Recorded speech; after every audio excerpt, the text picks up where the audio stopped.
മലബാർ ദേവസ്വം ബോർഡിന് കീഴിലുള്ള പിലിക്കോട് രേരമംഗലം ശ്രീ ഭഗവതി ക്ഷേത്രത്തിൽ സാമുദായിക ഐത്തമില്ലെന്ന് ട്രസ്റ്റി ചെയർമാൻ രവീന്ദ്രൻ 24നോട്.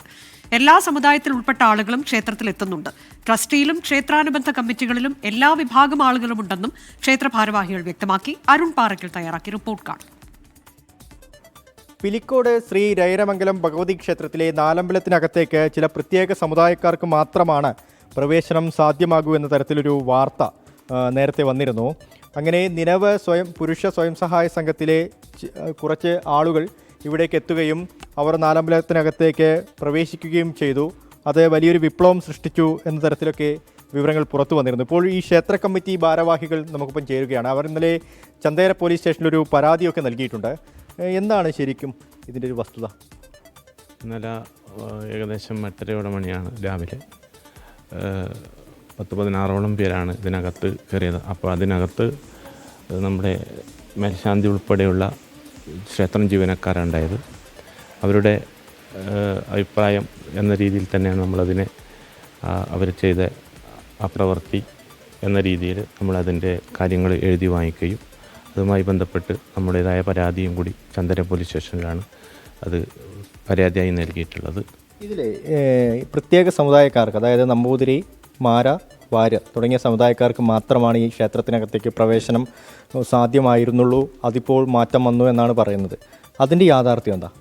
അങ്ങനൊരു വസ്തുത ഉണ്ടെന്ന് എൻ്റെ അറിവിലില്ല.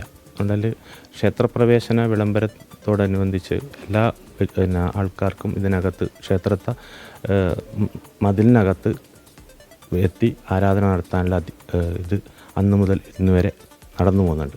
എന്തുകൊണ്ടാണ് ഈ പ്രത്യേക സമുദായത്തിലുള്ള ആളുകൾക്ക് മാത്രം അതിനകത്തേക്ക് പ്രവേശനം സാധ്യമാകുന്നുള്ളൂ എന്ന് പറയുന്നത്? ദൈവിക കർമ്മം ചെയ്യുന്ന അവരാണതിൻ്റെ. മുച്ചിലോട്ട് ഭഗവതിയും രൈരമംഗലത്ത് ഭഗവതിയുമായി വലിയ ബന്ധമുണ്ട്. ആ ബന്ധത്തിൻ്റെ അടിസ്ഥാനത്തിലാണ് അവരതിൻ്റെ ഉള്ളിൽ വന്നിട്ട് ആ ചടങ്ങ് നടത്തിയിട്ട് പോകുന്നത്. മുച്ചിലോട്ട് ഭഗവതി വന്നാലേ ഇവിടെ ഉത്സവം ആരംഭിക്കുമല്ലോ, അതുകൊണ്ടാണ്. പൂജാരി, വാദ്യകലാകാരൻ, കഴകം, ഇത്രയും പേർക്ക് പ്രവേശനമുള്ളൂ. സ്ഥിരമായിട്ട് പ്രവേശനം അവർക്കാണ്.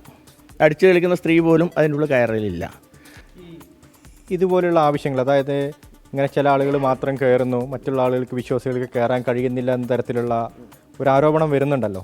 നമ്മൾ ഏതെങ്കിലും രീതിക്ക് ദേവപ്രശ്നം അങ്ങനെ മറ്റതോ ഇവിടെ വെച്ച് നോക്കിയിട്ടുണ്ടോ? അങ്ങനെ കയറാൻ പ്രവേശനം സാധ്യമാകുന്ന തരത്തിൽ ദേവപ്രശ്നം നടന്നിട്ടുണ്ട്. ദേവപ്രശ്നത്തിലും ഇത് തന്നെയാണ്. ഇപ്പോഴുള്ള ചടങ്ങുകൾ, ആചാരങ്ങൾ, അനുഷ്ഠാനങ്ങൾ അതുപോലെ തന്നെ പാലിക്കപ്പെടണമെന്നും ഇതിൻ്റെ ഒരു അന്തിമ വിധി പറയേണ്ട ആൾ, അന്തിമ തീരുമാനം തന്ത്രീച്ചൻ്റെ അടുത്തു നിന്നാണ്. ഒരു ഭിന്നത ഉണ്ടാക്കാനുള്ള ശ്രമമാണോ ഇപ്പോൾ നിങ്ങൾ പറയുന്നത്? ഇത് പിന്നെ കരുതി കൂട്ടിയിലൊരു ഭിന്നത ഉണ്ടാക്കലാണ് എൻ്റെ അഭിപ്രായത്തിൽ. കാരണം അങ്ങനെ ഭിന്നത ഉണ്ടാക്കുന്ന നാടല്ല പിലിക്കോട്. അതിനൊരു ആവശ്യം കൂടി ഇല്ല. ഒരു ജാതീയ കലഹങ്ങളോ ഇല്ലെങ്കിൽ ജാതീയപരമായി വേർതിരിവോ പിലിക്കോട് ഉണ്ട് എന്ന് ഞങ്ങൾക്ക് തോന്നുന്നില്ല. പക്ഷെ ഇവിടെ മുഴുവൻ സമുദായം, എന്താണ് ഹരിജന സമുദായത്തിനടക്കൊരു കർമ്മമുണ്ട്, തീയ സമുദായത്തിനുണ്ട്, പാണി സമുദായം, പശുവൻ സമുദായത്തിനുണ്ട്. എല്ലാവരുടെ കർമ്മവും കൃത്യമായിട്ട് നിറവേറ്റുന്നൊരു ക്ഷേത്രമാണിത്. അതുകൊണ്ട് മാത്രമാണ് ഈ അനുഷ്ഠാന തന്ത്രി പറയുമ്പം അതിനുള്ളിൽ പ്രവേശിക്കാൻ പറ്റില്ലെന്ന് പറഞ്ഞത്. മലബാർ ദേവസ്വം ബോർഡിന് കീഴിലുള്ള പിലിക്കോട് രൈരമംഗലം ഭഗവതി ക്ഷേത്രത്തിലെ ട്രസ്റ്റി ഭാരവാഹികളും ക്ഷേത്ര ഭാരവാഹികളുമാണ് നമുക്കൊപ്പം ചേർന്നത്. ഇവിടെ എങ്ങനെ സാമുദായിക ഭിന്നതകളോ പ്രശ്നങ്ങളോ ഇല്ലെന്നവർ ചൂണ്ടിക്കാണിക്കുന്നു. ചില പ്രത്യേക ആളുകൾ ഇവിടെ ഒരു കലഹമുണ്ടാക്കുന്നതിന് വേണ്ടി ശ്രമിച്ച നാടകങ്ങളാണെന്നാണ് ഇവർ പറയുന്നത്. അതുമായി ബന്ധപ്പെട്ട ചന്തേര പോലീസ് സ്റ്റേഷനിൽ പരാതി നൽകിയിട്ടുണ്ട്. രജീഷ് കരുവള്ളൂരിനൊപ്പം അരുൺ പാറയ്ക്കൽ, 24 കാസർഗോഡ്.